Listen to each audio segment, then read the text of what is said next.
Bonjour et bienvenue dans ce nouvel épisode de Déchirer les voiles, l'épisode numéro 38 du 27 mai 2024. Je suis très heureux de vous retrouver pour poursuivre avec vous les exposés que je vous avais préparés en 2019 et que pratiquement personne n'avait vu à l'époque. C'était des exposés consacrés aux opérations sous fausse bannière. Et comme je suis en train de développer pour plusieurs mois encore des vidéos sur l'ingénierie sociale, je me suis rendu compte que finalement c'était tout à fait approprié de vous proposer les réflexions que je vous avais déjà soumises, ou en tout cas que j'avais soumises aux quelques centaines de personnes qui faisaient partie de ma chaîne privée à l'époque, et de soumettre effectivement toute cette grille de lecture qui permet de comprendre comment on fait accepter par une population des choses inacceptables.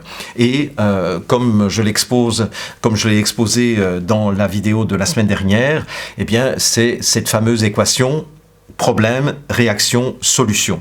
Donc en fait, on met en place un problème soi-même.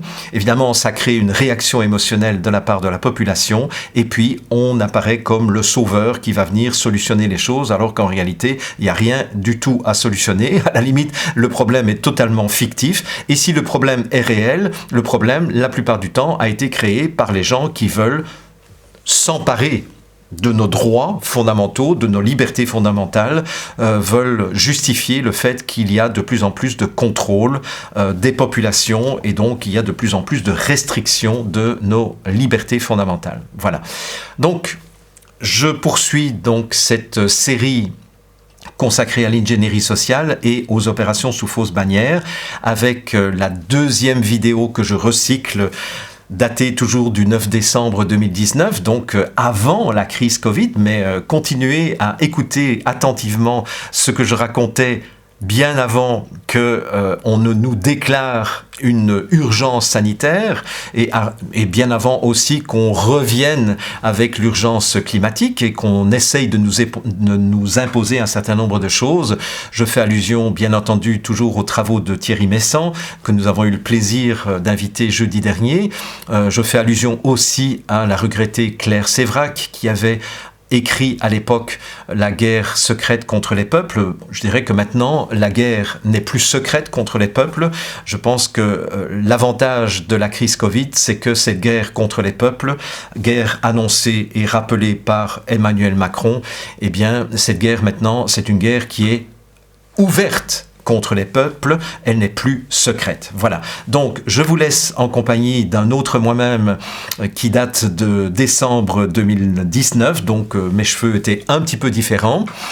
Et je vous présente là, dans cette vidéo, les 5 premiers critères qui vous permettent de repérer facilement une opération sous fausse bannière. Voilà. Donc je vous souhaite une excellente écoute et j'espère pouvoir lire vos nombreux commentaires sous cette vidéo, parce que ça m'enrichit toujours et ça me fait toujours grandir de pouvoir voir les éléments d'information complémentaires que vous apportez. Et je dirais que non seulement vous les apportez pour moi, mais vous les apportez aussi pour les autres personnes de la communauté. Donc je dirais que tout le monde est gagnant dans cette opération. Donc bon visionnage, et on se retrouve la semaine prochaine pour la 3e vidéo consacrée toujours aux opérations sous fausse bannière.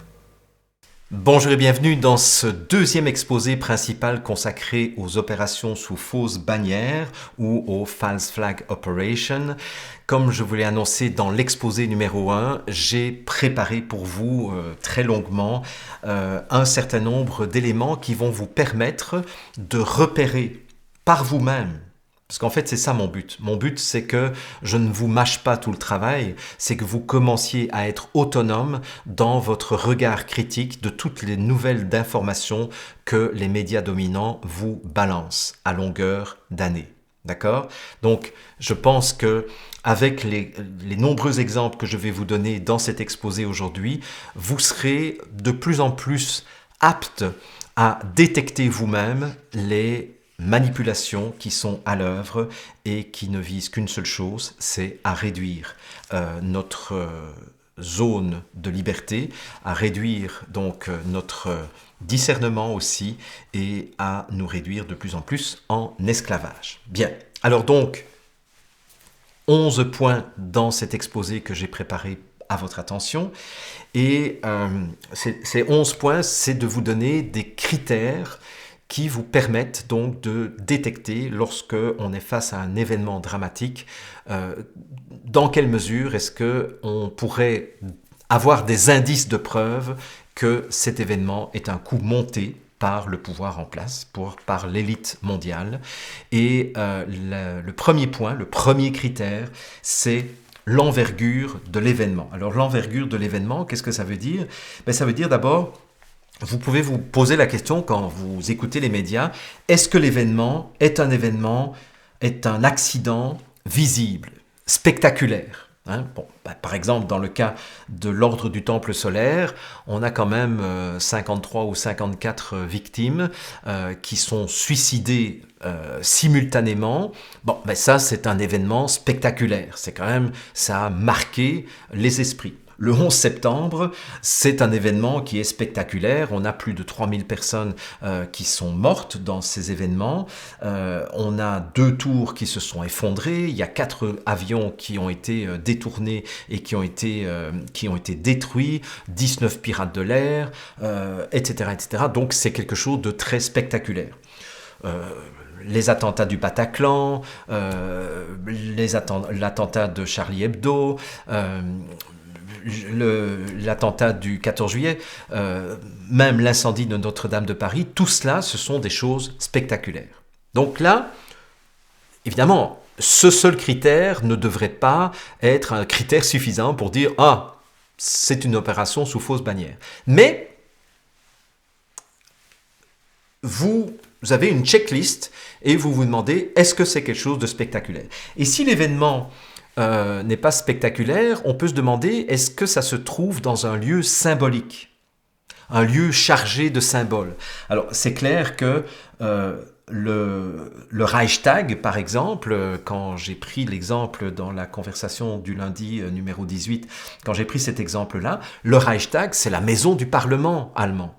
Donc c'est clair que ça va susciter une émotion extrêmement forte dans le public. C'est pas n'importe quel bâtiment.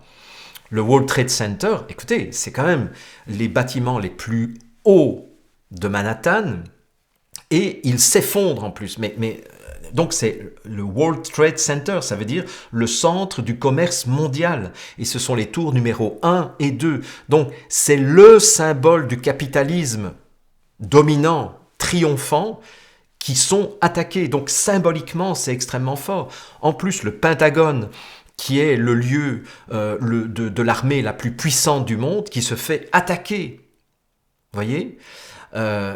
Et puis le 4e avion pendant le 11 septembre qui s'écrase à Pittsburgh, qui, soi-disant, d'après les médias, était en train de se diriger vers la Maison Blanche. Mais heureusement, grâce à l'intervention courageuse des passagers dans le vol s'est finalement écrasé. Dieu merci, sinon la Maison Blanche aurait été atteinte aussi. Vous voyez, ce sont des lieux symboliques très forts. Notre-Dame de Paris, c'est un lieu symbolique très fort aussi.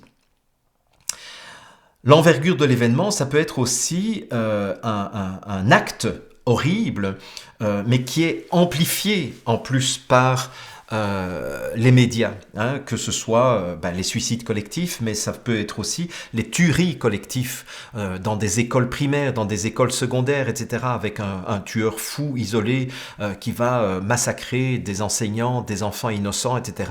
Donc là, il va y avoir énormément d'amplification, mais aussi d'exagération, de focalisation, parce que les médias, évidemment, vont tout de suite s'emparer de ces événements et vont faire tourner en boucle pendant des jours, sinon des semaines, les mêmes images horribles pour bien ancrer dans la tête du public que c'est horrible, c'est inimaginable et c'est inconcevable que quelque chose comme ça reste impuni.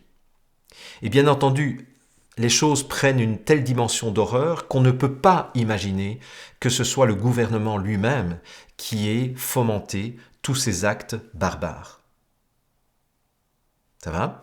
Donc ça, c'est le premier critère. Deuxième critère, ça c'est quelque chose de très très intéressant et ça c'est un de mes amis journalistes qui m'avait dit ça depuis très très très longtemps. bien avant le 11 septembre, où il me disait, tu sais, la meilleure façon encore d'obtenir certains bribes d'informations vraies, non manipulées, c'est d'écouter les reportages en direct au moment d'un événement d'envergure ou d'un événement spectaculaire. Parce que, évidemment, quand il y a des événements comme ça, les journalistes professionnels ne sont pas au courant que c'est un coup monté, que c'est une opération sous fausse bannière. Donc, les journalistes, eux, ils font leur travail. Ils font leur travail, ils vont sur place et ils recueillent des témoignages de première main de gens qui ont été témoins directs des événements. Et c'est là que ça devient intéressant, parce que quand vous écoutez les reportages en direct lors des premières minutes, des premières heures des événements, c'est là que vous avez toute une série de récits qui par la suite vont être modifiés ou vont être effacés du récit officiel. C'est-à-dire que les récits en direct sont bien plus fiables que les rapports d'enquête officiels qui vont sortir 2, 3, 4 ans plus tard. Toujours cet ami journaliste m'avait dit aussi que, ça c'était à l'époque parce que je pense que maintenant ce n'est plus vrai, il m'avait dit: si tu veux aussi des informations moins censurées, écoute la radio à 4h, 5h, 6h du matin parce que les rédacteurs en chef ne sont pas encore arrivés. Or, comme ce sont les rédacteurs en chef qui sont sous les ordres du pouvoir en place, et ça m'avait été confirmé par le commandant Noël Vassen, dont je vous ai parlé déjà plusieurs fois, qui travaillait pour le Palais Royal, eh bien, il y a des informations qui peuvent filtrer et puis qui sont supprimés à partir de cette heure. Et ça, j'en ai eu maintes et maintes fois la preuve, puisque très souvent, moi, je roulais en voiture entre 4h30, 5h du matin et 8h du matin pour me rendre en France pour aller donner des séminaires. Donc, je quittais la Belgique et j'écoutais à cette époque-là les nouvelles à la radio à 5h du matin, à 5h30, à 6h, à 6h30, à 7h, à 7h30, à 8h. Et je m'amusais à écouter ce qui différait d'un journal à l'autre. Et très souvent, par exemple, j'ai entendu des informations qui mettaient en doute la sécurité des vaccins ou l'innocuité des vaccins à 5h, 5h30, 6h, 6h30, à 7h, il n'y avait plus l'information. 7h30, 8h, il n'y avait plus l'information. J'écrivais systématiquement à la RTBF, Radio-Télévision Belge francophone, pour leur dire, dites donc, à 5h, 5h30, 6h, 6h30, vous avez fait allusion à une étude anglaise qui disait que tel vaccin avait tel effet secondaire, avait peu d'efficacité ou pas d'efficacité, etc., etc. Voulez-vous m'envoyer le lien, la référence de l'enquête scientifique à laquelle vos journalistes se sont référés? Jamais, une seule fois, je n'ai reçu une réponse, si ce n'est nous n'avons pas connaissance de vous devez vous tromper, etc., etc. Intéressant, n'est-ce pas? Alors, moi, j'ai eu l'occasion, comme je vous l'ai dit, le jour du 11 septembre, d'écouter en direct toutes les chaînes de télévision américaines et les chaînes de télévision canadiennes, puisque j'étais au Canada le jour du 11 septembre. Et c'est intéressant parce que ce que j'ai entendu en direct ce jour-là m'a suffi pour savoir qu'il s'agissait d'une opération sous fausse bannière. J'ai d'abord entendu des journalistes, tous les journalistes de toutes les chaînes, qui disaient « c'est un nouveau Pearl Harbor que nous sommes en train de vivre ».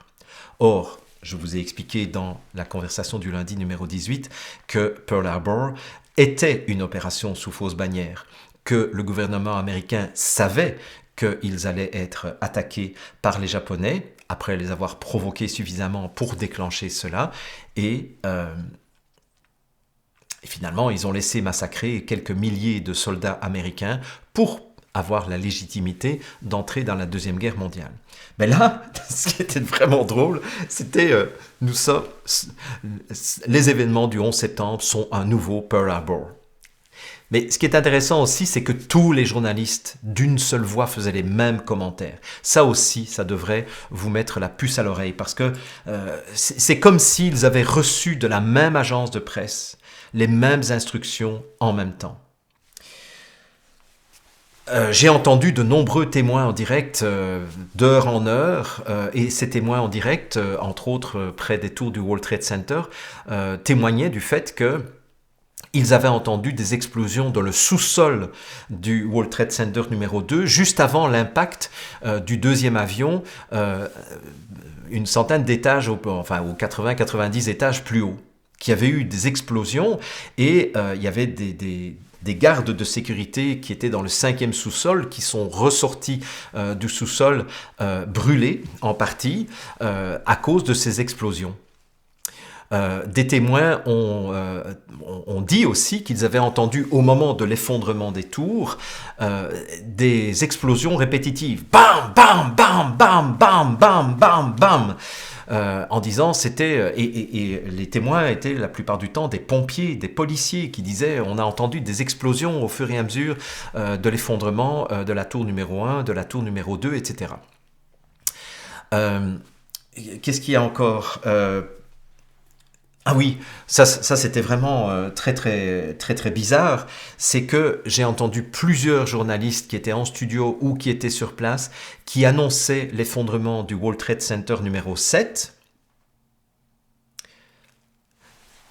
alors que l'effondrement n'avait pas encore eu lieu. En fait, ils ont annoncé les choses 1 heure avant l'événement, en disant on nous signale que le World Trade Center numéro 7 vient de s'effondrer également à cause des incendies qui faisaient rage dans l'immeuble, et l'immeuble avait été évacué à cause de la menace Et d'ailleurs, ce qui était très drôle, c'est qu'on voit même, et ça se trouve dans pratiquement tous les documentaires, vous avez une journaliste qui est là, et vous avez en arrière-plan le World Trade Center numéro 7 qui est encore bien debout, et elle annonce que le World Trade Center s'est effondré. Mais elle l'a derrière elle, vous voyez. Donc, bon, voilà. Évidemment, quand j'ai vu les images du Pentagone, ça je vous l'ai déjà dit, je n'ai vu aucune trace d'avion, alors que je me souvenais très bien que 2 ans plus tôt, je crois que c'était 2 ans plus tôt, attendez, c'était 1 an ou 2 ans plus tôt, il y avait eu le crash du Concorde au décollage de Charles de Gaulle. Et alors, j'avais ça dans mes notes, mais il faut que je retrouve. Alors, le Concorde, quand est-ce qu'il s'est crashé, lui ? Voilà, donc le crash du Concorde, j'ai interrompu la vidéo, a eu lieu le 25 juillet 2000. Donc, un peu plus d'1 an plus tôt, j'avais vu, moi, les images du crash du Concorde, et j'avais vu qu'il y avait des milliers de pièces qui étaient étalées sur plusieurs kilomètres. Et là, pour le Pentagone, comme par hasard, il y a juste un tout petit trou dans la façade d'une aile qui justement était comme par hasard en rénovation et qui donc ne comportait aucune personne à l'intérieur. Donc il n'y a eu aucun blessé au niveau du Pentagone, comme par hasard. Mais vous savez, quand j'ai vu cette pelouse qui était intacte de tout débris d'avion, je me suis dit, ok, si au niveau du Pentagone, il n'y a pas de traces d'avion, ça veut dire que c'est un coup monté aussi au niveau des tours du World Trade Center. Alors, une autre chose très amusante, c'est ce fameux 4e avion qui se serait crashé en Pennsylvanie, dans la ville de Shanksville. Et je me souviens très bien avoir entendu un journaliste de je ne sais plus quelle chaîne américaine être là devant le cratère fumant où on lui avait signalé qu'il y avait un crash d'avion. Mais ce journaliste avait été tellement rapide pour se rendre sur le lieu du crash qu'il était arrivé avant le FBI. Et donc, il déclare à la télévision, bonjour le studio, on m'a dit qu'il y avait un avion que le 4e avion détourné par les pirates s'était écrasé ici à Shanksville. Eh bien, regardez derrière moi, il y a juste un tout petit cratère fumant, je ne vois aucun corps, je ne vois aucun fauteuil, je ne vois pas de débris d'avion, je vous confirme, il n'y a strictement rien à voir, c'est juste un petit cratère fumant, aucune trace d'avion, aucune trace de victime, aucune trace de corps. À vous le studio. Bon, et puis après, évidemment, le FBI a sécurisé le périmètre et la thèse officielle, c'était qu'il y avait donc un avion qui s'était bien écrasé. Mais vous voyez qu'en direct, il y a moyen de recueillir des perles comme ça. pour Notre-Dame de Paris, par exemple, ce qui est intéressant, c'est qu'il y a eu une interview tout de suite de l'entrepreneur qui faisait des travaux de rénovation de la toiture de Notre-Dame de Paris. Et cet entrepreneur qui était en état de choc a répondu de façon très honnête et très spontanée aux journalistes et puis aux enquêteurs, évidemment, en disant, écoutez, je ne comprends vraiment pas ce qui s'est passé, parce que d'abord, le feu a pris à un endroit où nous n'étions pas en train de mettre en place l'échafaudage, et la seule chose que nous étions en train de faire pour l'instant, c'était de mettre en place un échafaudage. Donc les seuls outils que mes ouvriers avaient depuis des semaines sur ce chantier, c'était des marteaux et des clés. Des clés anglaises pour serrer les boulons, parce qu'ils étaient en train de monter l'échafaudage. Il dit, je n'ai aucune explication, je ne m'explique pas comment un incendie a pu avoir lieu, mais en tout cas, sachez que j'ai convoqué tous mes hommes ce matin en leur demandant s'ils avaient fait du feu, s'ils avaient utilisé un chalumeau. Eh bien non, il n'y a rien qui s'est passé. Bien.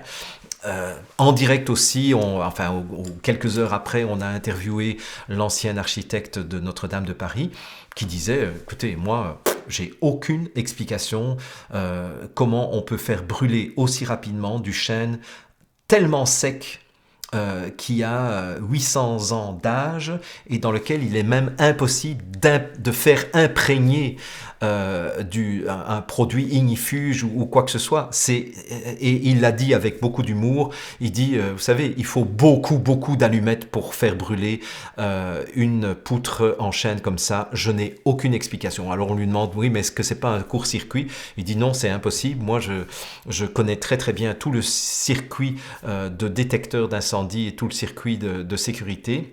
Ça travaille de façon complètement autonome par rapport aux circuits électriques principaux, et il est donc strictement et physiquement impossible qu'il y ait eu un court-circuit.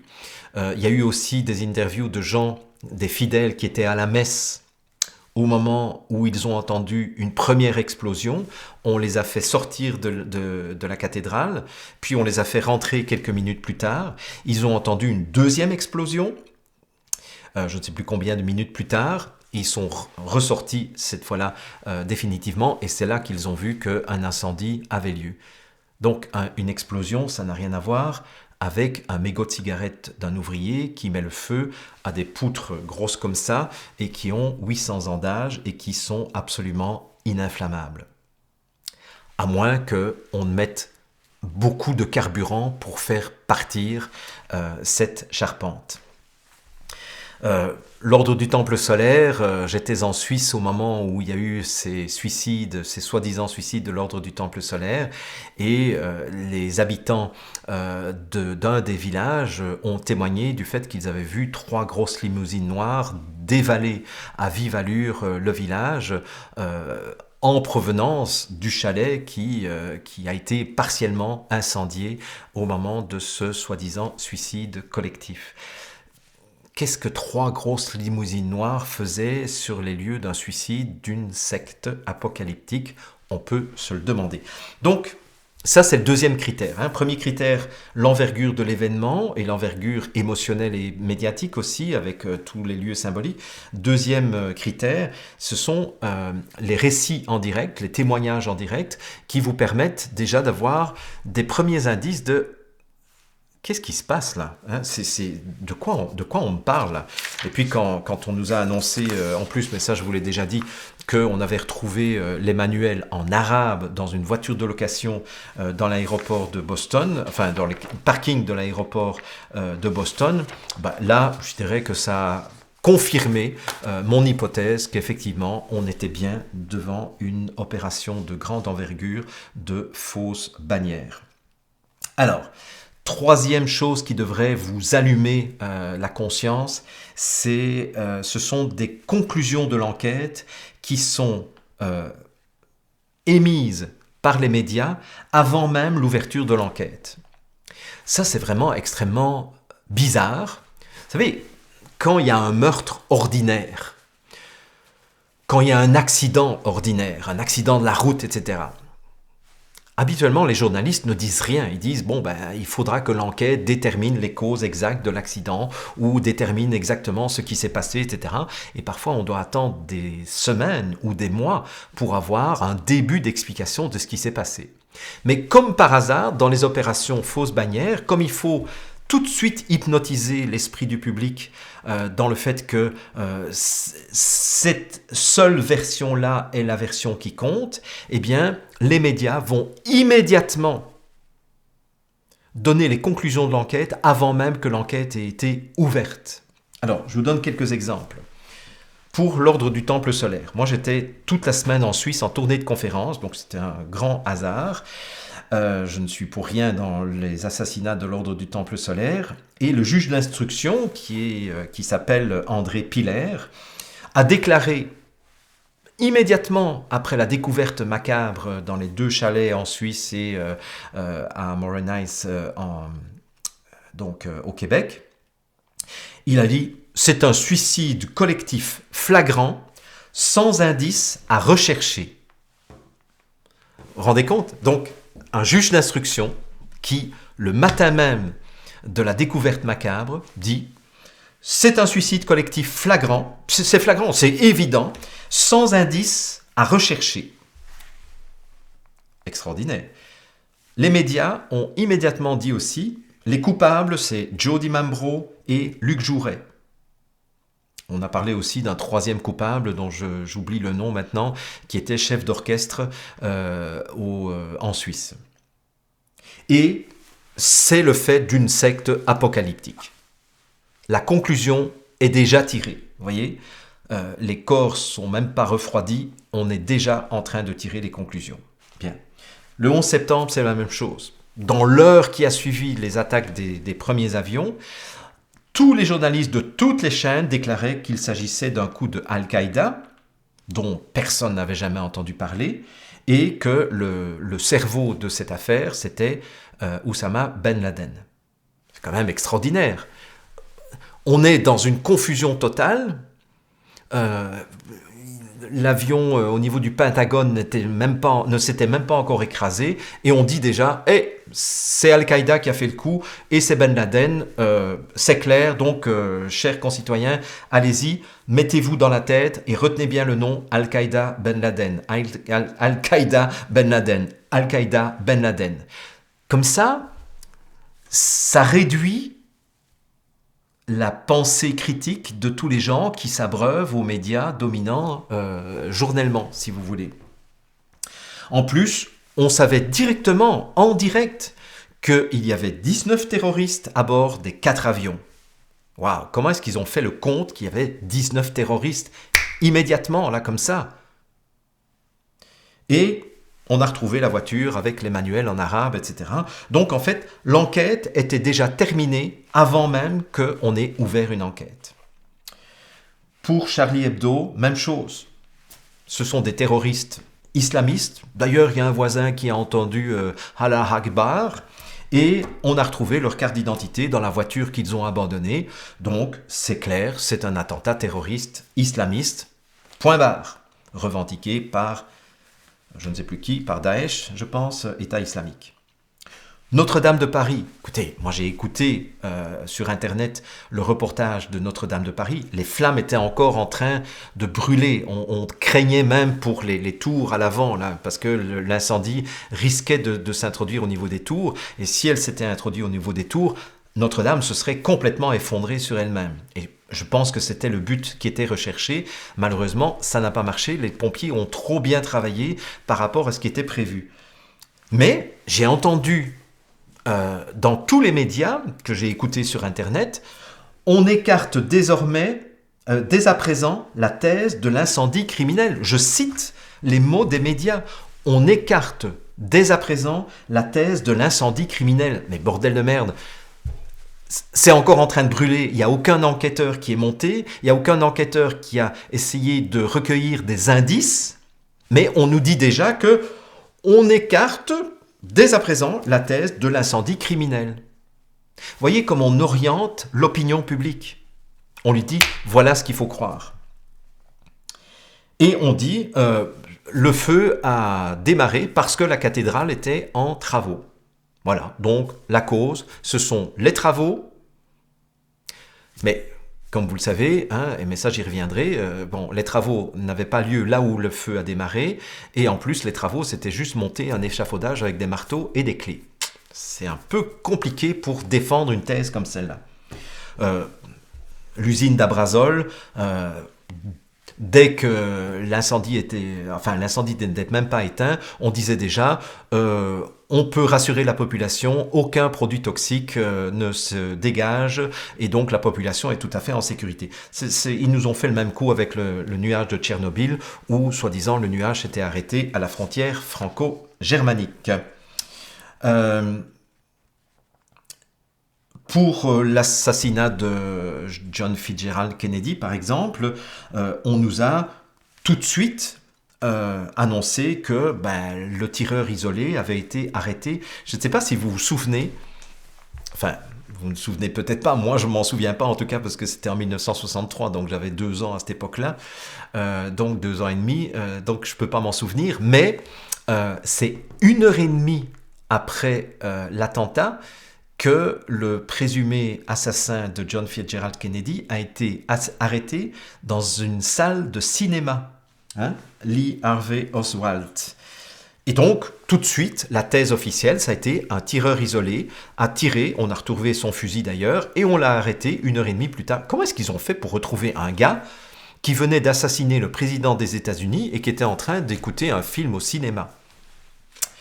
Vous voyez, les conclusions de l'enquête, ça c'est aussi quelque chose qui devrait vous mettre la puce à l'oreille. Moi, quand j'ai entendu Notre-Dame de Paris, et avant même d'entendre les témoins qui ont dit qu'il y avait des explosions, etc., avant même d'entendre l'entrepreneur, avant même d'entendre l'architecte, quand j'ai entendu que les médias disaient « on écarte dès à présent la thèse officielle, la thèse de l'incendie criminel », j'ai dit « ok, c'est reparti pour une opération fausse bannière ».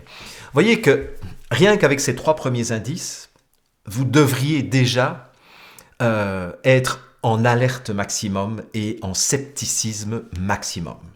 Mais j'ai encore 8 autres indices, donc, et ça fera l'objet de 2 exposés parce que sinon ça va être vraiment beaucoup trop long. 4e indice, c'est que, je ne sais pas si vous avez remarqué, mais les coupables ou les soi-disant coupables ne sont jamais arrêtés. Ils sont tués. Mais ça, c'est génial que les coupables désignés soient incapables de se défendre dans un tribunal avec un procès, avec un avocat de la défense et un avocat de la partie civile. Ce serait quand même bien si on avait pu interroger Lee Harvey Oswald pour l'assassinat de John Fitzgerald Kennedy. Mais vous vous souvenez ce qui lui est arrivé? Au moment où on l'a transféré vers une prison, il a été tué. Merde, 2 jours plus tard, par Jack Ruby, qui était un tenancier d'une boîte de nuit. Ça, c'est bête, ça. On n'a jamais pu contre-interroger Lee Harvey Oswald. Pour l'ordre du Temple solaire, les assassins, c'était Joe DiMambro et Luc Jouret. Ils ont été retrouvés morts avec 2 balles dans la tête sur les lieux du suicide collectif. C'est bête, hein? Ça aurait été bien d'interroger Joe DiMambro et Luc Jouret sur ce qui s'est réellement passé. Pour le 11 septembre, les 19 pirates ont été pulvérisés dans les avions. C'est con, ça. On aurait quand même pu en garder un vivant pour l'interroger. Et Ben Laden, on aurait quand même pu, avec tous les moyens dont dispose l'armée américaine, le neutraliser.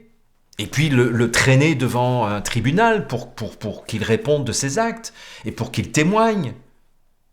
Ah non, le 2 mai 2011, c'était mon anniversaire. J'avais juste 50 ans à ce moment-là.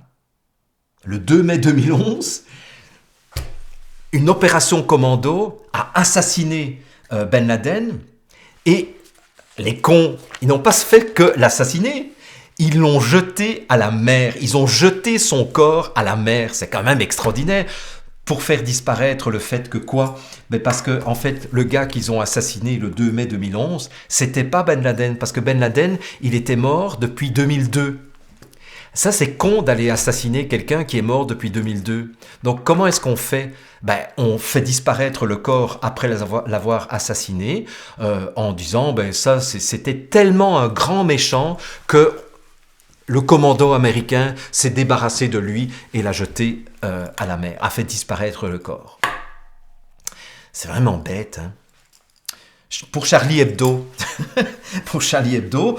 ben, vous savez, moi, je ferai partie du GIGN, là, je ferai partie du commando qui est prêt, qui doit intervenir pour arrêter les assassins qui étaient réfugiés dans une imprimerie et qui n'ont pas été très méchants d'ailleurs avec les imprimeurs qui étaient sur place. Pourquoi est-ce qu'ils n'auraient pas juste pu tirer dans les jambes, juste pour les neutraliser, mais pour qu'on puisse interroger les frères Kouachi? Mais non, 2 jours plus tard, le 9 janvier 2015, on les a tués. C'est bête, hein? Et le troisième, là, qui avait assassiné une policière et puis 4 personnes dans une supérette cachère, Ahmedi Koulibaly, bah lui aussi, on n'a pas été capable de tirer dans ses jambes pour qu'il soit blessé, mais qu'il soit incapable de continuer à assassiner les gens, juste pour lui demander, tiens, explique-nous un peu, c'était quoi tes mobiles, qui a commandité ce crime, etc. Pour le Bataclan, même chose. Pour le 14 juillet, même chose. On a tiré sur le Tunisien qui était soi-disant radicalisé et qui a donc été tué pour arrêter le camion fou qui a tué un certain nombre de personnes. C'est vraiment bête, hein, cette série de bavures et de bavures policières finalement qui fait que systématiquement les gens qu'on pourrait utilement interroger pour leur demander mais expliquez-nous, donnez-nous votre thèse de la situation, quoi, hein, qu'on n'ait pas que la thèse officielle, quoi, qu'on ait au moins un débat contradictoire au niveau du tribunal. On ne les a pas. Je me souviens d'ailleurs pour les attentats du Bataclan, j'avais dit à mon père qui était en train de mourir, puisque mon père est mort 2 jours plus tard, mais c'était une des conversations que j'avais eues avec lui avant de lui dire au revoir, parce qu'on on savait c'était vraiment les derniers moments, mais je lui avais dit, tu vas voir, au lieu d'arrêter les assassins, ils vont les tuer, comme ça, à nouveau, on ne pourra pas les interroger et on ne pourra pas avoir la preuve que c'est un coup monté. Et mon père m'avait dit, qu'est-ce que je suis content de quitter ce monde et de mourir, parce que ce monde me dégoûte de plus en plus. Il avait bien raison, et il est mort 2 jours plus tard, le 15 novembre 2015. 15 ou 16, je ne sais plus. En tout cas, il est mort le lundi. 5e indice. Donc si avec les 4 premiers indices, vous n'avez pas encore assez, donc l'envergure de l'événement, suivre les récits en direct qui ont été modifiés ou effacés par la suite par le discours officiel, contrôlé par les rédactions en chef, que les conclusions de l'enquête sont tirées avant même que l'enquête ne soit ouverte, et que les coupables sont la plupart du temps introuvables ou tués. 5e indice, c'est que dans certains cas, c'est pas dans tous les cas, la scène de crime est nettoyée rapidement. De nouveau, bon, moi je ne suis pas un amateur des séries télévisées policières, mais une des choses qu'on voit dans ces séries policières, c'est que quand il y a un meurtre, quand il y a un crime, quand on est dans une scène de crime, qu'est-ce qu'on fait? On met des bandeaux, enfin pas des bandeaux, là, vous savez, des rouleaux où il est marqué crime scene, ça c'est en anglais, hein, scène de crime, et on boucle le périmètre et on ne laisse rentrer que les enquêteurs qui vont rentrer avec la police scientifique et ils vont relever les moindres indices. On va passer vraiment au peigne fin tout ce qu'on peut trouver. On va faire des analyses d'ADN, de tout ce qui a été trouvé sur place. On va essayer de relever des empreintes digitales. On va relever ce qui a été filmé au niveau des caméras de surveillance, etc. Donc en fait, on essaye vraiment de préserver le mieux possible la scène de crime pour faire une enquête la plus propre possible et la plus pertinente possible. Alors, j'ai été estomaqué lorsque, juste après donc le suicide de l'ordre du Temple solaire, toujours le même juge d'instruction qui avait déclaré qu'il s'agissait donc d'un suicide collectif flagrant, sans aucun indice à rechercher, le surlendemain du suicide, André Piller, retenez bien son nom quand même, a ordonné la destruction des lieux par le feu. Et je me souviens avoir vu ça à la télévision parce qu'en fait, je donnais des conférences tous les soirs et puis j'étais dans ma chambre d'hôtel et je voulais suivre ce qui s'était passé. Donc, je regarde un journal à 11h du soir ou à minuit et je vois, vu d'hélicoptère, écoutez, je m'en souviendrai toute ma vie, des policiers vider le contenu des chalets où avaient eu lieu les suicides, enfin les soi-disant suicides, et brûler tout ça, faire un immense feu dans le jardin de ces chalets qui avaient été le théâtre de ces suicides collectifs. Et quand on a demandé à André Piller, mais pourquoi est-ce qu'il avait fait ça, il a dit « Je ne voulais pas choquer les croyants, ni attirer les curieux, c'est pour ça que j'ai donné l'ordre de détruire les lieux. »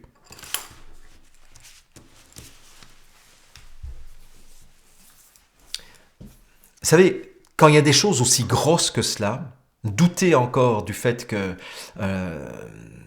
ce soit un suicide collectif, pour moi, c'était déjà à ce moment-là, donc ça faisait 2 jours que la nouvelle avait été diffusée, 2 jours plus tard, je me dis non. Les limousines noires qui dévalent les villages, plus la destruction de la scène du crime. Et la même chose a été faite pour le 11 septembre, je ne sais pas si vous êtes au courant, mais tous les débris ont été immédiatement évacués dans les jours qui ont suivi, ont été chargés sur des milliers de camions, dans des bateaux, et tout ça a été envoyé, je vous le donne en 1000, en Chine, pour retraitement et recyclage des déchets du World Trade Center, numéro 1, numéro 2 et numéro 7.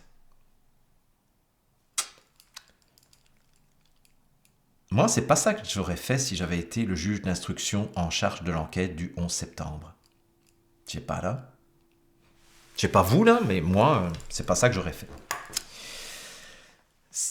Alors, je vais arrêter cet exposé numéro 2 ici pour déjà vous laisser digérer parce que les 6 autres indices que je vais vous donner, ce sont des indices que vous ne pouvez pas habituellement recueillir en direct de l'événement. En fait, il va falloir un peu de temps pour creuser davantage l'information et pour avoir des confirmations de vos premières intuitions. Donc en fait, cet exposé numéro 2 du dossier fausse bannière était là pour vous dire voilà à quoi vous devriez faire attention dès qu'il y a un événement dramatique. D'accord ? Les 6 autres indices que je vais vous donner, ce sont des choses qui vont nécessiter un travail de recherche, un travail de lecture, un travail qui consiste à aller chercher à d'autres sources moins contrôlées et moins manipulées ou moins manipulables pour avoir la confirmation de vos intuitions premières. Ça, c'est ce que je vous proposerai dans l'exposé numéro 3 consacré aux fausses bannières.